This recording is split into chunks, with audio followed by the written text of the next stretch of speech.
There's a particular kind of comfort in appointing an experienced board. Everyone has chaired something, governed something, or transformed something. The biographies are reassuring, but hidden in the reassurance of experience lies the hidden question that can so easily be overlooked, missed, not asked, and hence not answered. And that is, does anyone understand how this particular commercial machine behaves when pressure is applied? I'm the boardroom coach, bringing you the leadership thinking hidden in the headlines. And it's Diageo that's in my crosshairs in this episode. Cheers. Reports suggest Diageo chair Sir John Manzoni is considering adding directors with drinks or drinks distribution experience, just as the new chief executive, Sir Dave Lewis, restructures the business. Now, most attention might fall on the people. Who might join? Who might leave? And whether the existing board is being quietly criticised. But wouldn't it be more useful to question the timing? Boards are assembled over years. Their collective experience reflects the risks, the strategy, and the leadership conditions that existed when appointments were made. But what when the environment changes faster than the board's composition?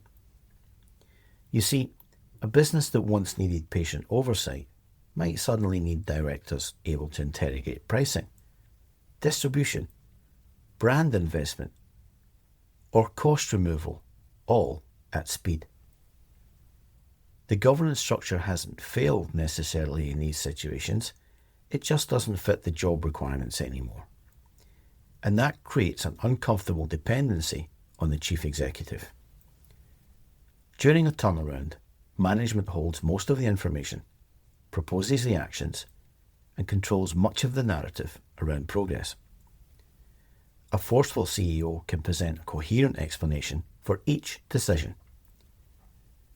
Unless directors possess enough contextual knowledge, it becomes difficult to distinguish a strong explanation from a sound decision.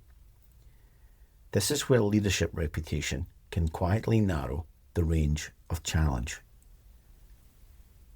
Directors may still ask questions. They may still debate risks. But during repeated exposure to a confident executive, particularly one with a successful record, can nevertheless change the emotional threshold for opposition.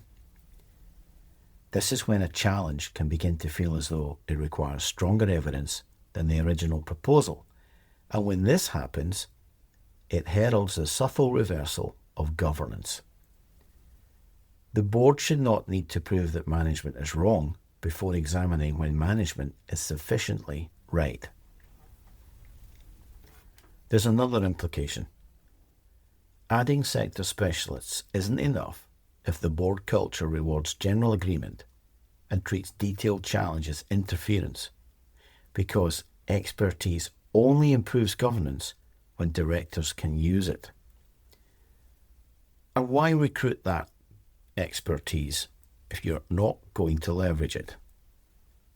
The chair must create conditions in which knowledge can interrupt momentum without every interruption becoming a contest of authority. A director who understands the sector but is reluctant to disturb consensus adds less value than their biography suggests. A director who is highly independent but cannot see operational consequences may challenge confidently, but in the wrong place. The value sits in the combination. I'm the boardroom coach, and I'll continue to examine the judgment, ownership, and organisational behaviour beneath major business events. You can follow or subscribe to catch up on past or future episodes. But for now, those who follow know I always end on a question.